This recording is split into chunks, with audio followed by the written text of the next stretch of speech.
मैंने कहा ना अफसरशाही हावी है। रजिस्टर बनाने को लेकर के नियम बनाए।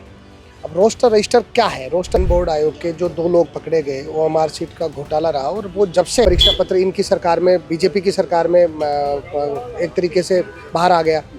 आप देखेंगे कि नवलगढ़ में जो है आरएस-प्री के जो है लिफाफे खुले मिले। सीड्स कॉरपोरेशन के पेपर में एग्जाम में वो लीक हो गया और उसके बाद में उनके साथ किस प्रकार का अन्याय हुआ होगा, तो कितने नौजवानों के साथ ऐसा अन्याय हुआ होगा।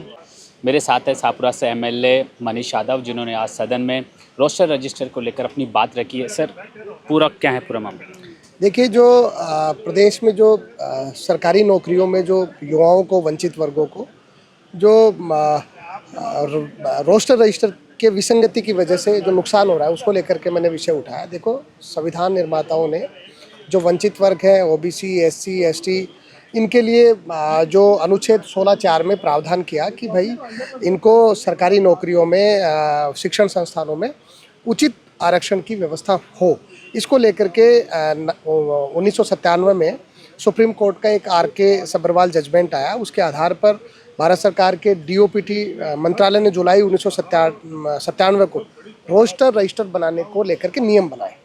अब रोस्टर रजिस्टर क्या है? रोस्टर रजिस्टर एक विधि है जिसके तहत आरक्षण को कैसे लागू किया जाए और नौकरियों में उसको किस तरीके से नौकरी वंचित वर्गों को उसमें मिले, उसमें नियम बनते हैं। उसके हिसाब से ये लागू होता है, लेकिन उसको सही ढंग से कभी लागू नहीं किया गया, बेईमानी की गई और संवैधानिक प्रावधानों की पूरी धज्जियाँ इसमें उड़ाई गई।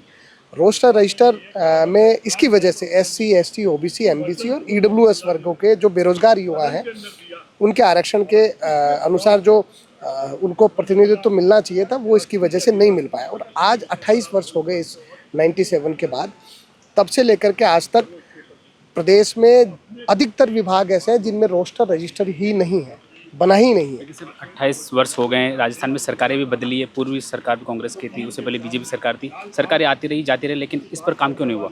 देखिए, मैं इसलिए कहना चाहता हूँ क्योंकि जो ये अन्याय है, ये केवल एक व्यक्ति द्वारा नहीं, संस्थागत अन्याय इन नौजवानों के साथ रहा। सब लोग मिले हुए हैं इसमें।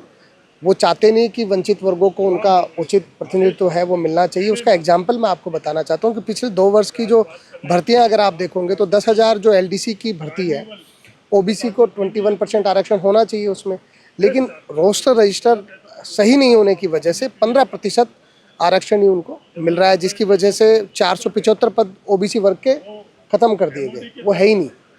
आप देखेंगे इधर जो है वनपाल भर्ती है, महिला सुपरवाइजर भर्ती है, इसमें एससी को 16% आरक्षण की जगह 0% आरक्षण कर दिया गया। जमादार भर्ती, असिस्टेंट प्रोफेसर भर्ती 2025 में एससी एसटी वर्गों का आरक्षण आधा कर दिया गया। तो ये केवल मैं कह रहा हूँ कि आज के समय पहले से गड़बड़ होता हुआ है, भले ही वो सरकार बीजेपी की हो, भले ही सरकार उस समय कांग्रेस की हो।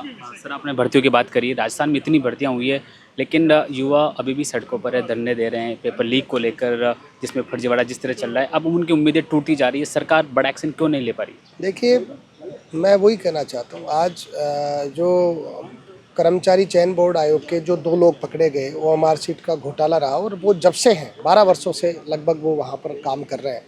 तो मैंने ये बात सदन में भी उठाई है कि ये जो फर्जीवाड़ा है, ये नौजवानों के हितों के साथ कुठाराघात है और उनकी वजह से आज नौजवान को भुगतना पड़ रहा है। और मैं तो ये भी डिमांड मैंने करी है कि उन 12 वर्षों में जो उन लोगों ने जो भी घोटाले ओएमआर सीट को लेकर के करे हैं, उन पर एसआईटी बिठा करके जांच होनी चाहिए। आज पेपर लीक जो है, अभी भरतपुर में नीट का जो है वो परीक्षा पत्र इनकी सरकार में, बीजेपी की सरकार में एक तरीके से बाहर आ गया।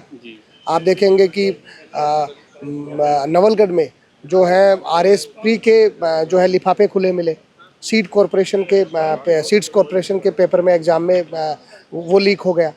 शेखावाटी यूनिवर्सिटी का पर्चा लीक हो गया। तो ये जो पेपर लीक होने की और ये जो तमाम ओएमआर सीट और इस प्रकार के घोटाले हैं, वो नौजवानों के हितों के साथ कुठाराघात है। जिस जी ने भी सदन में आवाज़ उठाई थी कि जो पेपर लीक हो रहे हैं उन पर सीबीआई जांच की वो मांग कर रहे हैं। दो सरकारों का कार्यकाल रहा, सीबीआई जांच क्यों नहीं की जा रही है? नहीं, मैं कह रहा हूँ कि डोटासरा जी ने मांग करी, मैं तो खुद भी कहता हूँ कि जब से इस प्रकार की घटनाएं हो रही है तो आपको कराना चाहिए, सीबीआई जांच करानी चाहिए, विशेष एसआईटी बना करके वो मार्कशीट घोटाले की जांच करानी चाहिए, जो तमाम इस प्रकार की घटनाएं कैसे रुके और एक कड़ा निर्णय उसको लेकर के कैसे हो, उसको लेकर के सरकार को जो भी एक्शन लेने हैं वो सारे लेने चाहिए। और जो नौजवानों के साथ अन्याय अत्याचार हो रहा है उसको ख़त्म करना चाहिए। आज नौजवान बेचारा तैयारी करता है, अचानक से कोई पर्चा लीक हो गया, और मार्कशीट की घटना कैसी घटना हो गई जिसकी वजह से आप देखेंगे कि पिछले 12 वर्षों में जो जो भर्तियाँ हुई हैं और उसके बाद में उनके साथ किस प्रकार का अन्याय हुआ होगा, तो कितने नौजवानों के साथ ऐसा अन्याय हुआ होगा। तो आज जो बेरोजगार रह गए होंगे उस मार्कशीट घोटाले की वजह से, तो उनकी बाकायदा जांच होनी चाहिए और प्रदेश में इस प्रकार की घटनाएं नहीं हो उसको लेकर के सरकार को कड़े कदम उठाने चाहिए। साथ ही एमएलए डीसी बेरवा को तहसीलदार, एक वीडियो वायरल हो रहा है जिसमें तहसीलदार एमएलए को धमका रहा है, कैसे देख रहे हैं आप? देखिए, ये डीसी बैरवा को नहीं धमका रहा, ये जनप्रतिनिधि और विधायिका को जो जिस प्रकार से आज स्थिति राजस्थान में या देश में हो गई है, सरकारों को कमज़ोर करने की बात और सरकार में जनप्रतिनिधि की भूमिका को कमज़ोर करने का जो प्रयास लंबे समय से यहाँ पर चलता आ रहा है। मैं ये बात कहना चाहता हूँ कि डीसी बैरवा जी के साथ जो जिस प्रकार का बर्ताव दौसा में तहसीलदार ने किया, सरकार को तुरंत उस व्यक्ति को सस्पेंड करना चाहिए और एक नज़ीर पेश करनी चाहिए कि जनप्रतिनिधि के साथ किस तरीके से पेश आना है। और जो जनप्रतिनिधि जो राजस्थान में जो 200 लोग राजस्थान के हाउस में आकर के राजस्थान का नीति निर्धारण करते हैं, उनमें से एक व्यक्ति के साथ इस प्रकार का बर्ताव, ये सीधा सीधा ये बताता है कि लाल फीताशाही इस प्रदेश में चल रही है। प्रदेश में जो है मैं कहना चाहता हूँ कि लोकतंत्र को हाशिए पर ला दिया गया है और जनप्रतिनिधि जिस प्रकार से आज मैं तो डीसी बैरवा जी की घटना मान लो या कोई तमाम अलवर में आपने देखा कि कैसे जो मंत्री संजय शर्मा जी के सामने कलेक्टर से जो घटना हुई, वो भी मैं कोई अच्छी घटना नहीं मानता। और विधायिका को मजबूत करना, मजबूत होना, ये हमारे संविधान में प्रदत्त जो प्रावधान है उसके आधार पर ये व्यवस्था है।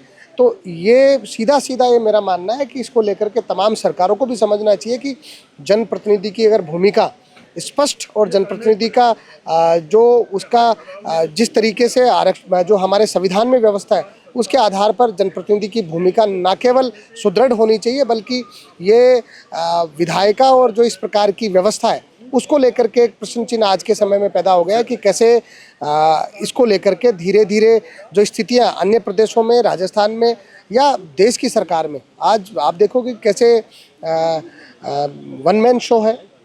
आज सेंटर मिनिस्टर की स्थितियां कैसी हो रही हैं, आज क्या हालात बन गए हैं। आज 2 लोग मिलकर के, बाकी किसी का कोई नहीं है, जो केंद्रीकृत जो स्थिति जो हो गई, तो उसकी वजह से पूरी दादागिरी अफसरशाही पूरे देश में चल रही है। तो ये नहीं होना चाहिए। मेरा आखिरी सवाल, सोशल मीडिया में लगातार वीडियो वायरल होते रहते हैं कि एमएलए और जनप्रतिनिधि और एक अधिकारी के बीच से तू तड़ाक हो जाती है, क्या वाकई में ब्यूरोक्रेट्स पूरी तरह से हावी है? मैंने कहा ना, अफसरशाही हावी है, ये ठीक नहीं है। सबका अपना अपना काम है, संविधान के अनुरूप काम है, सबको अपनी अपनी व्यवस्था के अनुरूप काम करना चाहिए। Thank you.